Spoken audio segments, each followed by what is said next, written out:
nous est impossible de nous taire, pour moi, c'est comme Thérèse de Lisieux qui dit aimer Jésus et le faire aimer. Voilà, j'ai senti un grand appel à la vie religieuse parce que je me suis sentie aimée par le Christ, personnellement aimée, personnellement sauvée, et j'ai envie de le dire aux autres, j'ai envie de partager ça.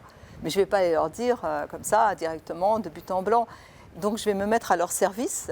Et je trouve que dans ma profession, me mettre à leur service, ça va être me mettre à leurs pieds, vraiment, dans le soin. Et à un moment de ma vie, il y aura un moment dans l'échange où je vais pouvoir dire quelque chose du sens que je donne à ce que je fais.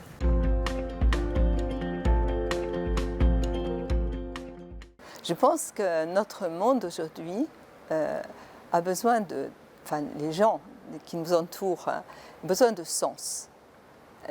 Un esprit, une spiritualité, un idéal, quelque chose qui les élève, parce que tout nous affaisse. On a l'impression que tout nous plombe un peu. La solitude, toutes les difficultés qu'on a rencontrées ces derniers temps, tout ce qu'on entend, etc. Donc pour moi, la mission, c'est la bonne nouvelle, c'est relevez-vous, allons, allez-y, le plus beau est devant.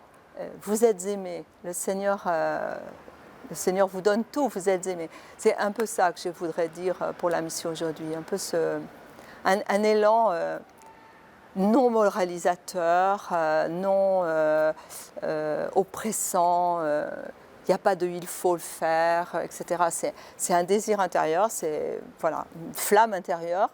C'est comme des fiancés quand ils s'aiment, ils ont envie d'aller le dire, ils vont se le dire. C'est un peu pareil, un élan. C'est comme ça que je vois un peu la mission aujourd'hui.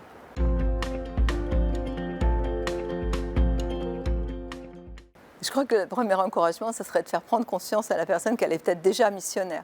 Parce que si elle porte en elle une bonne nouvelle, elle est peut-être déjà missionnaire dans sa famille, dans son quartier, dans son travail.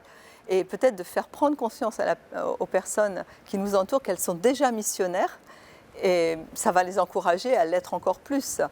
Qu'est-ce qui les anime? Est-ce que c'est le Seigneur qui anime notre vie?